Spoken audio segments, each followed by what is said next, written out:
what I found that is really important for people to understand is that DEA, well, I said is in 60 different countries, more than as much as anybody, because we are mostly away from the embassy. Most embassy, State Department people deal at the very highest levels of government. So they get their perspective on what's happening in the country from that level. We, on the other hand, are out in the streets all the time. We're out in the countryside. We're dealing with the common folk. So we have informants. We have tons of informants. So we have a different perspective, and we can get information on things that, whether it's about drug trafficking or other things, that is really a perspective that is really important, and that the State Department, by and large, does not get.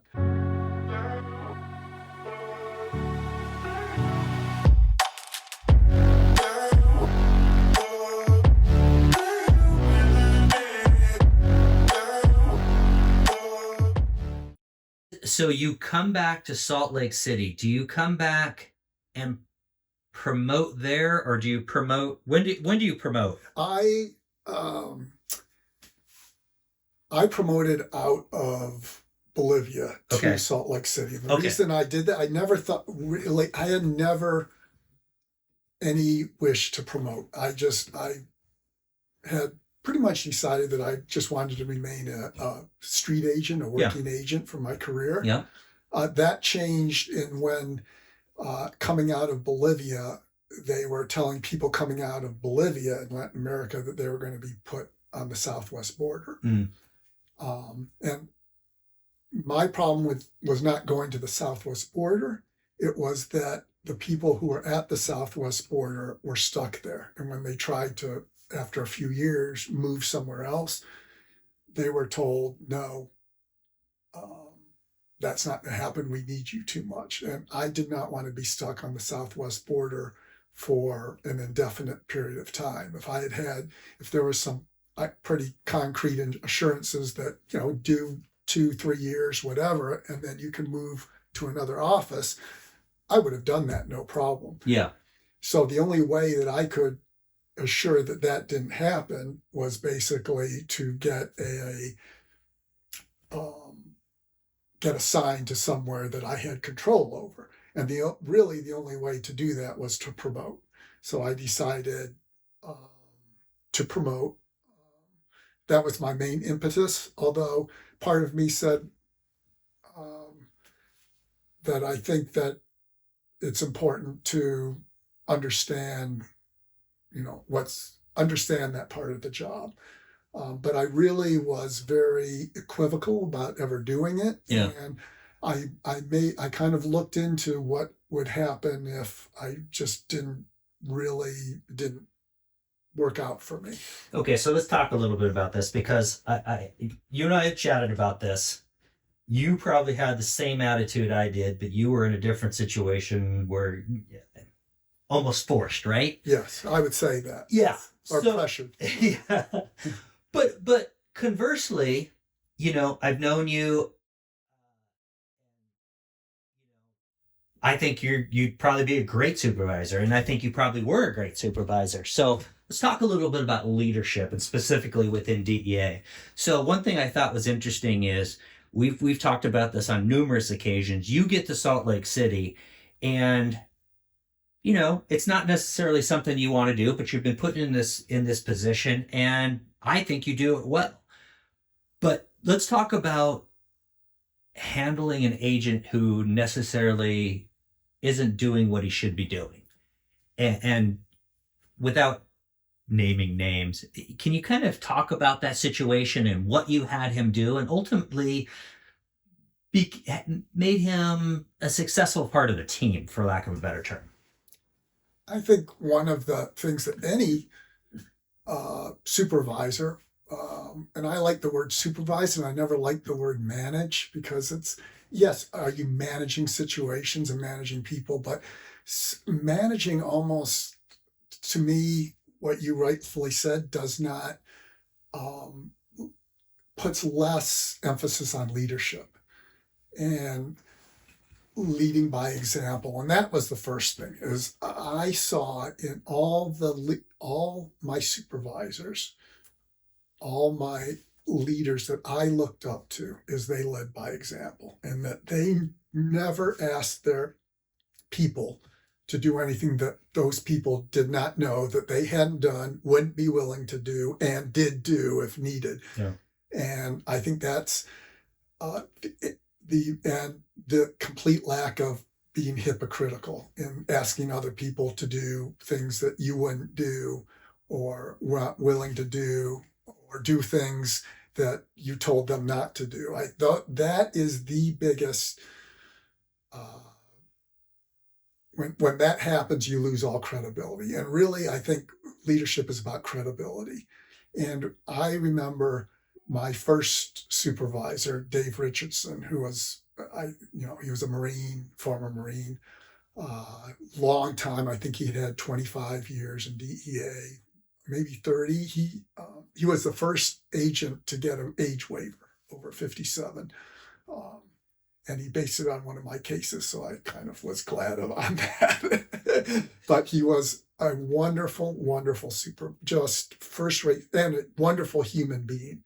He cared about us on a personal level, and what I said before was he allowed us to fall forward, to fail falling forward. Mm-hmm.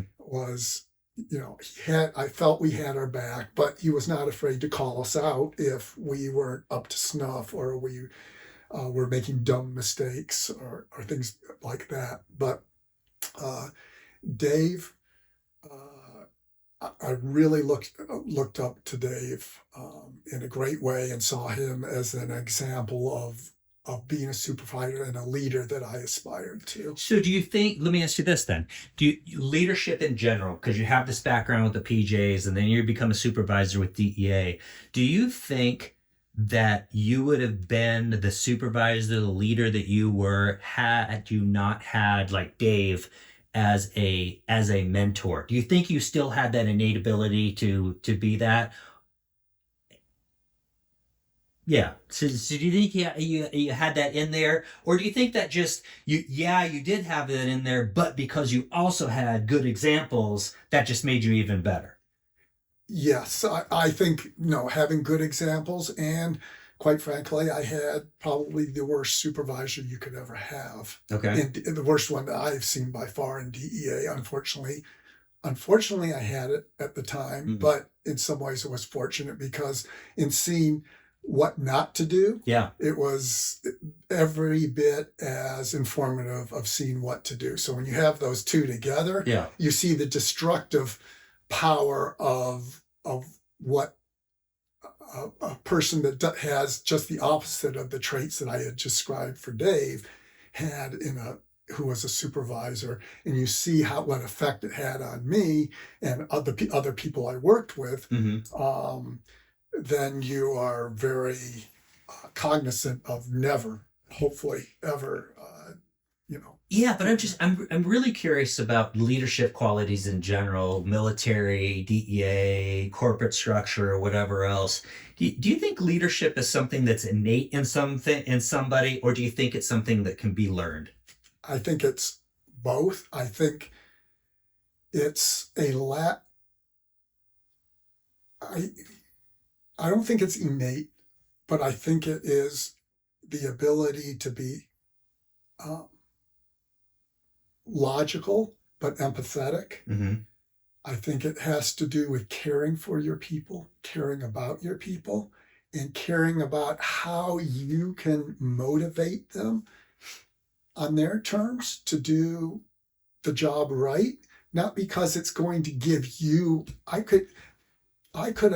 my whole career, I could care less about getting credit for anything. It really was not ever on my radar. I didn't care about medals in pararescue. I didn't care about getting honors or credit in DEA, and most of the people I was around were the same way. It was about the people around you thinking that you were a good agent, or you're a good supervisor, or you're a good PJ. That's the only thing that I cared about. And the mission. It was about the mission. It was about doing the mission and getting the mission done. And those two things, if you have that, everybody makes mistakes.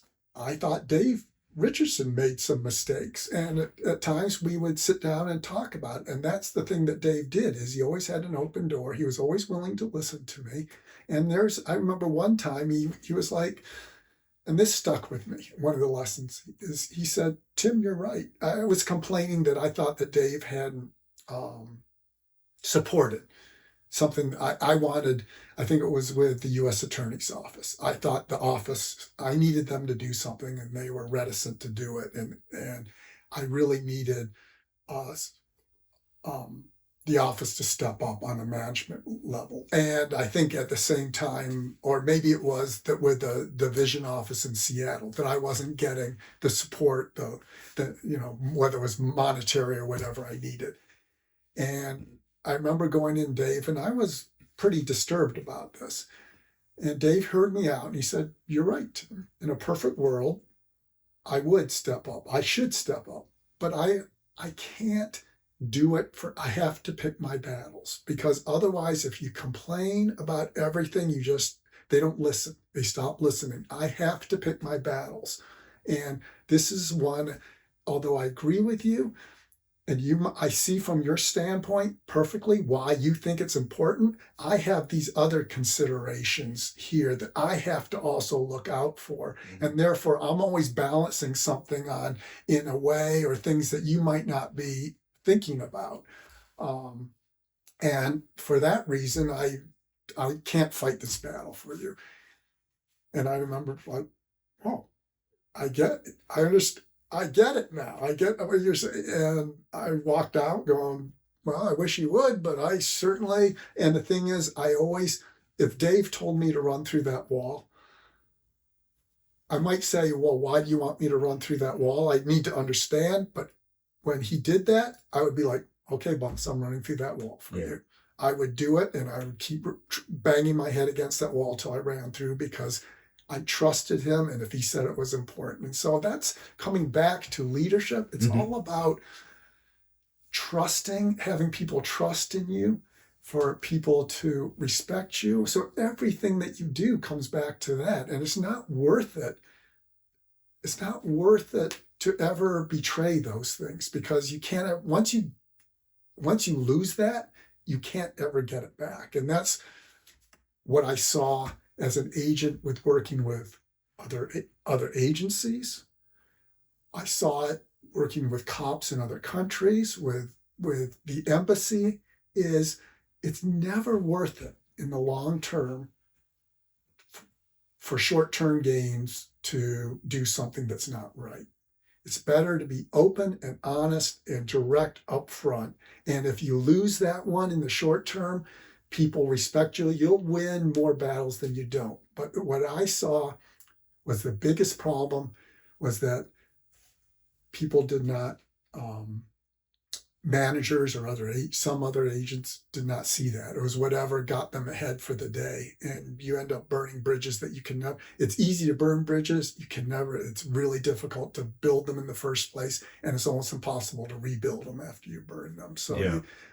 And that's what I feel with my agents. And the thing that really wore me down as a supervisor, and why I elected to do a voluntary downgrade, which I never regretted doing. And I don't regret also becoming a supervisor, because all those things, like what I talked with Dave, I saw things from a different perspective. And what I saw was that there was things coming down from above that I thought were contrary to what was helpful to the agents that I was charged with supervising and leading. And so I took those all on myself to minimize those disruptions or negative consequences to my agents, to allow them to be the happiest, most productive. But what happened was I took all that stuff raining down, and I took it on, shielding them. And that really became very difficult and draining to me. And I didn't have, for me, no matter what else was going on that was maybe I didn't agree with in DEA or what DEA was doing, I had my cases. And as long as I could do my cases, I had that outlet for that positive and kept me motivated. But when I was a supervisor, I didn't have that. I felt after a while that all I was kind of a fireman putting out fires so they wouldn't reach my agents and to keep them productive. And it just wore me down. And at the same, what was significant for me at the time was I also retired from pararescue pretty much the same time within the last year of leaving Bolivia. So I promoted and I also retired from DEA, which had consequences. From PJs? Yeah, PJs, yeah. from pararescue. Okay. Yeah, which had, I didn't realize at the time, had some consequences for me that I was still working through. Yeah. But I want to talk to you. I want you to tell the story because I think it's important. You know, as you're shielding all your agents and from whatever nonsense is coming down, you're also having to deal with, I don't want to say a different generation, but it wasn't the same attitude that you and I had, which is, let's just put people in jail. Mm-hmm. This is the job, and you're expected as a senior level 13 to be doing certain things in a certain level of cases. And you had, guys that weren't doing that. So how were you dealing with that? How did you deal with that? Because I think it was a unique way. Well, it was a little easier for me to deal with that and figure out a plan for dealing with that because of my 6 years in Bolivia, because I was doing that, running these teams. I was basically a supervisor. I was an agent, but I was supervising these cops, trying to figure out at times why they weren't doing things, how I could motivate them, how I could lead by example, how I could get them to be productive if maybe they had certain shortcomings, and how to either work around those shortcomings or make up with those shortcomings by infilling from other places. So I really had that 6 years of doing that experience in Bolivia. So when I came across an agent who was a senior agent, but I felt was not being productive, I had to first figure out why that was. And to observe and figure out why that was, and then to come up with a plan to get that agent back on course and make them productive again and make them want to be productive again. That's very important. So it's finding out what, motivates this agent, of course I know what motivates agents in particular, but why this agent wasn't, and then to tailor something that would allow this agent to become a productive. And so I went through that process, and with this agent, I figured out that this agent had early in his career a series of assignments where they were not able to gain the tools needed for to be a senior 13, how to make cases, that they were given certain assignments and things early in their career that allowed them to progress in their career to go from up and become a senior agent, but not the requisite tools that usually go along with that. And at a certain point, this agent could not admit that they did not know how to do a lot of the things on the case, because it would be too embarrassing. I'm basically a senior agent, but I don't know how to do this and this. I don't feel comfortable going out and doing undercover or surveillance, and I can't tell. Who am I going to tell that to?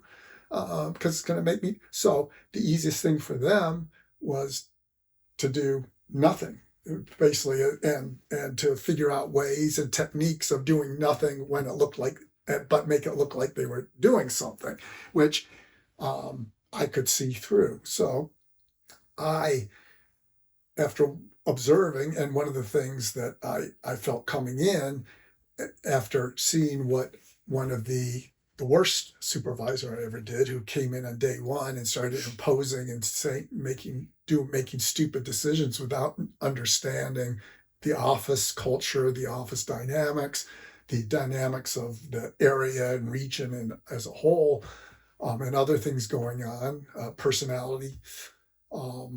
I, on the other hand, just observed for about 3 months, 4 months. Little things, made some changes, but on the whole, just observed. And then after observing, started, for instance, with this agent, started slowly but surely kind of directing them in a manner and getting in a manner that I felt would get them back on their feet, and in a method that would not humiliate them, that would actually reinforce them. Yeah.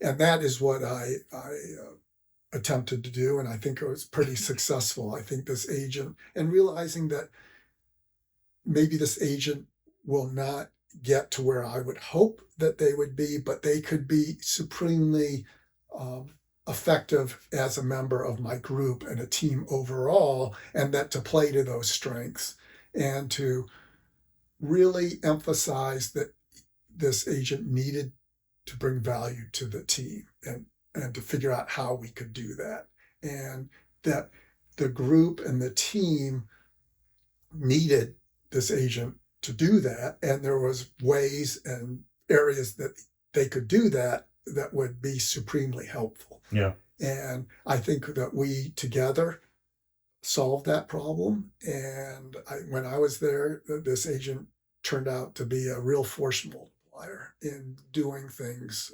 He was really good at doing unbelievable surveillance. He was one of the best guys on surveillance. He could get in and surveil people where nobody else could. And he was willing to go out at any time at night to do, whether it was trash pulls or whatever, and not complain.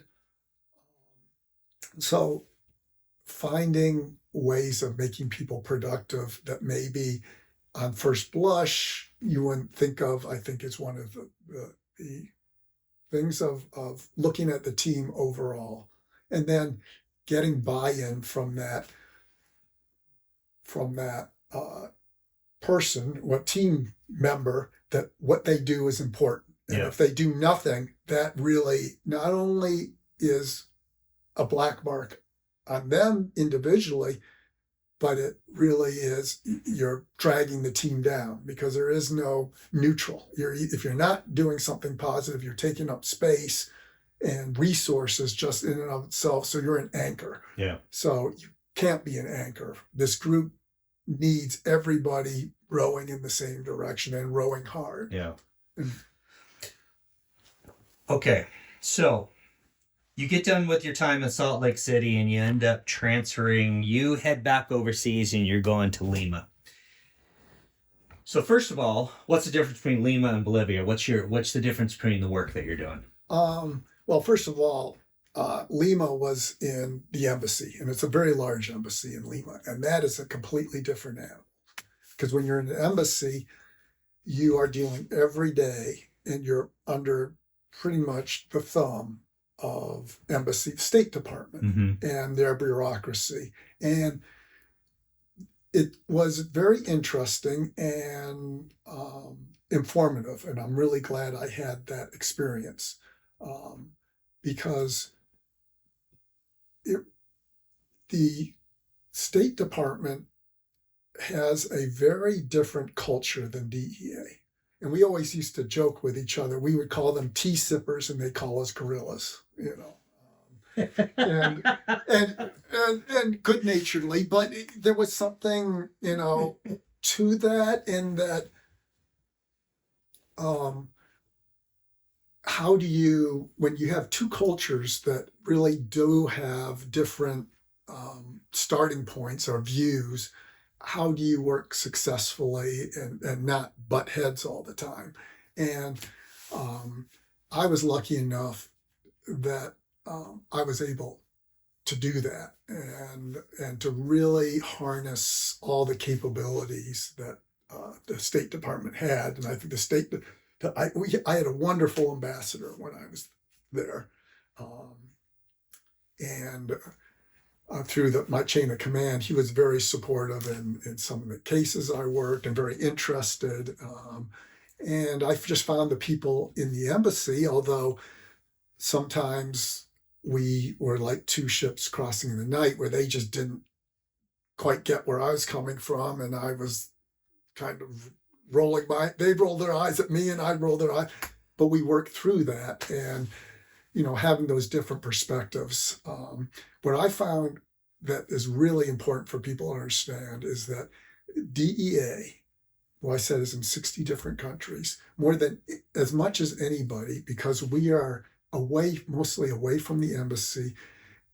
Most embassy, State Department people deal at the very highest levels of government. So they get their perspective on what's happening in the country from that level. We, on the other hand, are out in the streets all the time. We're out in the countryside. We're dealing with the common folk. So we have informants. We have tons of informants. So we have a different perspective and we can get information on things that, whether it's about drug trafficking or other things, that is really a perspective that is really important and that the State Department by and large does not get. That's an interesting perspective because I think a lot about interviewing, doing all the interviews that I do, and it's the perspective of law enforcement on the street has a totally different idea of what's really going on in society than most people in society. So that's interesting in kind of comparing State Department from what DEA does overseas. Yeah. So what kind of things were you working on? Were you working on the same?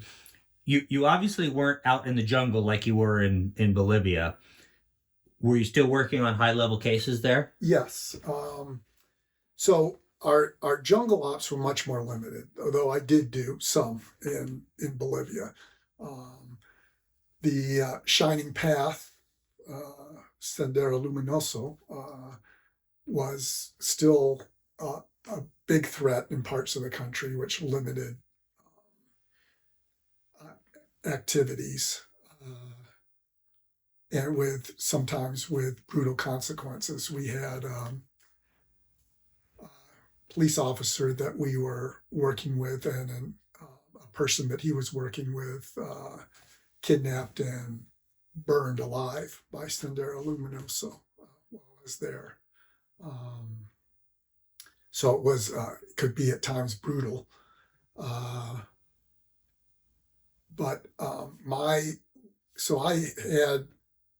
again was assigned, number one, to a money laundering team to basically form a money and to train them, and pursuant to that, we developed a case which was basically illegal gold, very large scale illegal gold smuggling into the United States, where illegally mined Peruvian gold was being bought by an American company and processed in the U.S. and sold on the open market. And these people on the Peruvian side who were involved were also narcotics traffickers, and a lot of the clans. Peru is very much ruled, or was when I was there, on a local level by clans, roughly based on family ties, but they kind of ruled the power structure, and they also controlled everything that happened in their area of operations. In the coca growing areas, they controlled that, and the cocaine production. And then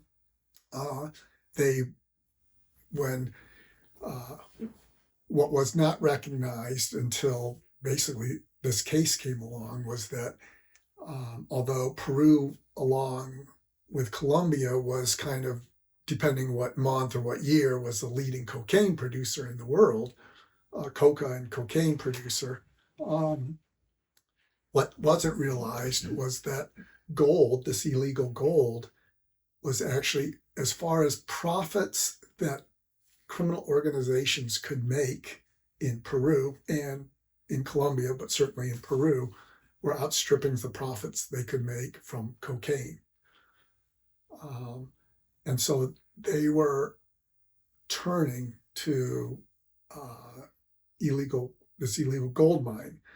And you say, well, it's just gold mining. Well, it's complete destruction of rivers. Complete. It's a moonscape for half a mile on either side of these pristine jungle rivers, where cyanide going into the rivers, which were poisoning major cities, towns along downstream. Just total destruction of the forest, national public property, the crime that went with it, large amounts of crime. So it really was a major problem. And my team and I ended up doing this case and from my end point, we ended up intercepting a case that FBI and Customs out of Miami. So it was the U.S. side of it was prosecuted out of Miami, and there was a book written on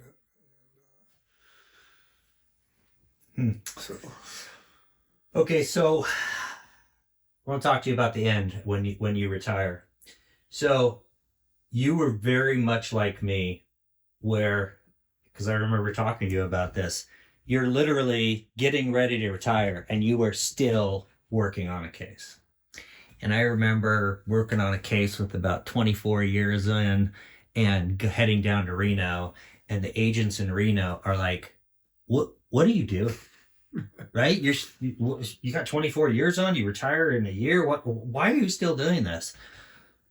But it's just the love of the work, yeah. And you just want to do it. So ultimately, how did it affect you when you had to retire? When you go to how old were you when you started at PJ's? I was 22. Okay, so 22, and you retired when you were how old? 57 and a half. Okay, so you're 22 to 57 and a half, going from 0 to 100, and all of a sudden it just kind of, and I'm not going to get into the DEA whatever work afterwards, because that's just a blip, right? But how did it affect you going from 0, or for basically 60 miles an hour to 0, not doing anything, high speed all the way through from PJ's, DEA, and then you stop? Yeah, it was maybe one of the hardest things that I've had to deal with, and I'm still dealing with. As you said, I went from 100 miles an hour down to 0, and silence was deafening, as the saying goes. I mean, literally, as we had packed out, we were fine little suitcases, getting kids. I was still making calls on the gold case I was talking about, yeah. and putting out fires. And then you get on the plane and you fly back to the U.S. and you've turned in your weapon, you turned in your badge, and it's crickets. You turned in your cell phone.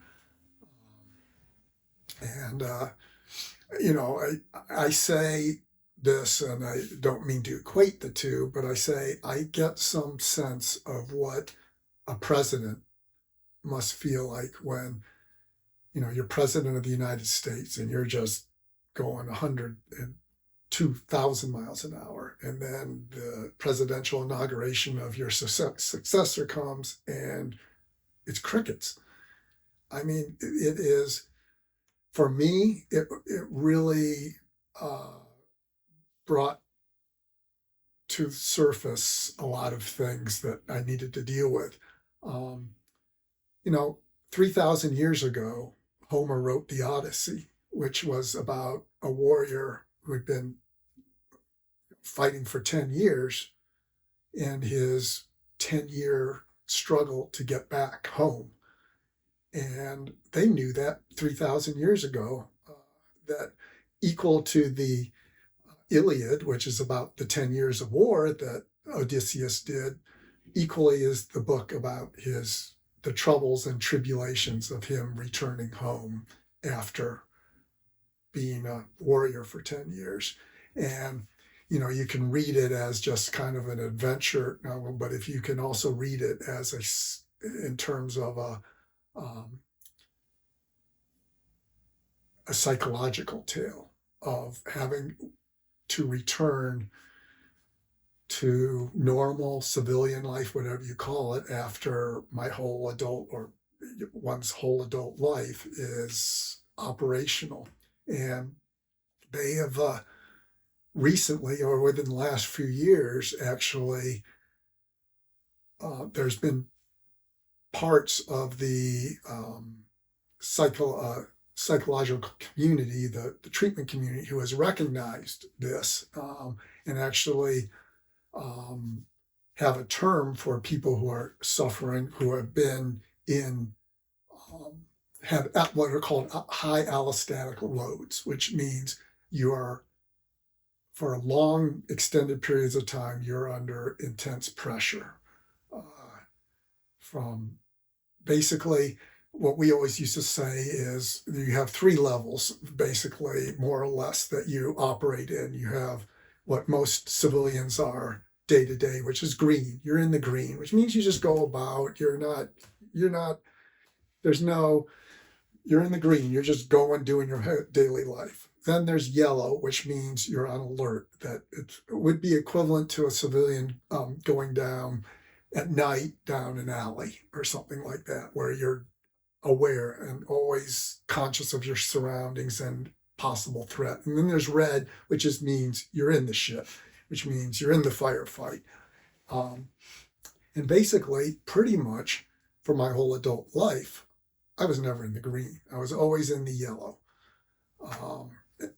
And what they found is people who are in the yellow or in the red and just briefly maybe touch into the green, if at all, that it's called operator syndrome, where it has being in that constant state brings on changes into the endocrine system, your blood, your brain chemistry, your psychological, that you basically build up the defenses to be able to operate in that kind of environment and under that kind of stress for long periods of time. And it changes you in a fundamental way. I kind of, a couple months ago, I was watching, what's it, the pool, red pool, black, what's the name of the movie? Deadpool. And in Deadpool 1, the bad guy says to, what's his name, before he becomes Deadpool, I'm going to put you through all this stress, and eventually he's going to change your DNA and you're going to turn into this other, thing. Yeah. And I was thinking at the time, I was like, well, that's more or less what, in its own way, operating in these environments for a long period of time does to you. It changes you almost on a cellular level and a psychological level in very fundamental ways. It allows you to operate in those environments, but it has great effects on those around you, your family, your interactions with your family, with friends, with society as a whole. And those defenses, when you retire, when you go from 100 to 0, you still have those defenses built up, but they're really not appropriate for the environment you're in. And so there's the rub. There's where a disconnect happens. And what's funny is I'm remembering Deadpool, and after he, comes out of that, you remember his face is disfigured and he's walking down the city streets and people are looking at him with, dismay and disgust or kind of quizzically. I would get the same thing when, I would make a comment, and this is a common thing that happens with PJs and I think with agents, is you'd make a joke which everybody would laugh at if you're at the PJ section or a DEA office. And or they would ask you something and you would give a reply and they look at you like, who the hell are you? Oh my God, who is this person I'm talking to? And you're looking at them going, what? And it's the way, as I said, a way of dealing with things. But when you no longer need that, it's very, very difficult to make the transition and to let down those defenses, which is really what you have to do to be able to operate. It's really jumping off a cliff. Maybe the closest thing, it's very different, is a heroin addict having to give up heroin. And as I said, it's very different, but it's that same clinging on to what you know and what is comfortable and what the fear of if you let that defense down, because everything in your entire makeup for your entire career has built up this defense to not be able to be overcome.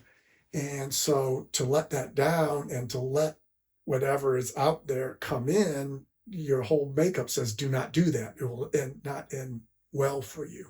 So it takes a lot of work. It takes a lot of faith. It takes a lot to be able to slowly but surely let that defenses down. Defense that really need to kind of integrate wholly and successfully. And I think it's a whole life's work. It's, it gets, I think maybe it gets easier as you gain more confidence that you're not going to have some existential meltdown or whatever, or you're going to, but it still is a process, and that I guess, again, to take the analogy, an alcoholic is always an alcoholic, even if they're not drinking at the moment. I think that analogy is somewhat true for a person with operator syndrome, is that that's always there in the background. And I know if I ever needed it, that defense would I could rebuild it and lock in. And so you have to be careful that you don't do that in an inappropriate time. So, last question for you, and I'm going to pose it a little bit different because of the PJ thing and the DEA thing and the operator thing. Did being in the PJs and then the DEA, how did that affect your family? Well, I think that families, for more some and some less, but they are all affected by that. And again, they're affected sometimes in very big ways when you get deployed. Mm-hmm. I got deployed with pararescue to a combat situation, when my son was 4 months old. My daughter was 2. My wife was working, and, it was like, we got notice that we were going, and then less than, not 7-8 days later, I was, playing out for an indeterminate way. We had no idea how long we were going to be gone for. So in those big ways, and especially, but in little ways, day to day, again, what operator syndrome or the defenses that you build up to be able to operate in those times definitely affects how you deal with your family. Some more than others, but I think in some way it just does. I know for me, realizing that I had to kind of deal with this in my retirement really came when my daughter said one day, you're not the dad that I used to know. And that broke through everything. I knew something. I wasn't, things were kind of discombobulated for me. But when your daughter tells you that kind of cut through everything that nobody else could. And I was like, this is something that I cannot. The problem with dealing with it is, as operators, we're always, I can deal with it, I can overcome it. It's just force of will. That's at the end of the day, that's, if nothing else, if nobody else, I can overcome it, force of will. It just takes more willpower. It just takes more effort, and you're not doing enough of that. But what that does is your own worst enemy. It prevents you from asking for help or realizing you can't do it on your own. It's sort of our biggest thing that kept us going, which is appropriate when you're in the shit, or when you're in, is a defense or a tool that's being misapplied in order to be able to move on. My daughter was the one that could cut through all that when nobody else could. Other people, I think, were telling me that, what's up, what's going on, or that, you could, in retrospect, they would say that, things just weren't, something was off. But let me ask you this. So does she tell you this after you retire? Yes. Okay. So if I were to ask her, or, maybe the answer to this, what did she see in you that was the difference between how you had acted before and how you had acted after? Were you happier before? Were you angrier before? What was it that she kind of saw? Did she ever explain it to you? Yeah, I think I was more on edge. Okay. I got angrier more easily. All these things that I kind of knew, and I couldn't figure out why I was like that. It's kind of just in a bad mood, or but extended bad mood, or I just can't. I couldn't find joy in anything. Which all these things are. You talk to anybody else with operator syndrome, which was so important for me to get. I first learned about that actually through the Pararescue Foundation, which is a foundation that helps PJs both in transition and other, a nonprofit. And I had gone to the VA. After my daughter told me this, I finally said, this is something I can't tackle on my own. I went to the VA and they diagnosed me with PTSD. And I was like, yes, but no, that's not it. I mean, it's just the things that you're saying, they just don't fit. And I almost gave up on the VA because I just didn't feel they got it. And then I went to a Pararescue Foundation. Actually, it was a backcountry ski expedition or whatever, and they talked about it and they described it and they gave us the article. And I just remember it was like a light went on. I was like, that's it. That's it. Everything they described on it. And I went back to the VA and they'd never heard of it, which was kind of very quizzical to me because they should have been on the forefront. And it's very different. PTSD can be a part of it, but it's something different. And all the things that I was feeling and experiencing. And so that's when I realized that I needed help to get through this. And I went back to the VA, and long and short, they gave me some, I refused to give up because I was just like, no, I'm not going to let my daughter down. That's, I can't do that. So I'm going to take this road. I'm going to take it to the end of the road, no matter where it leads, but I'm not going to get off this road, and I'm going to ask for help, even though it's kind of contrary to my natural, things. That's the hardest thing to do, is ask for help, really. Yeah. It's a road, but as I said, it's not it's not surprising. It's actually everything that is a part of me and that I've had to deal with. It's not abnormal. It's a normal reaction to maybe abnormal stresses, or that the average person isn't affected by or doesn't experience. But it's a very normal reaction. So, and as I said, 3,000 years ago, the Greeks knew that, and people have known that it's not just the war, it's the coming home that is every bit as difficult, and working through that. Yeah. Tim, thanks for the interview. Sure. Appreciate it. Yeah.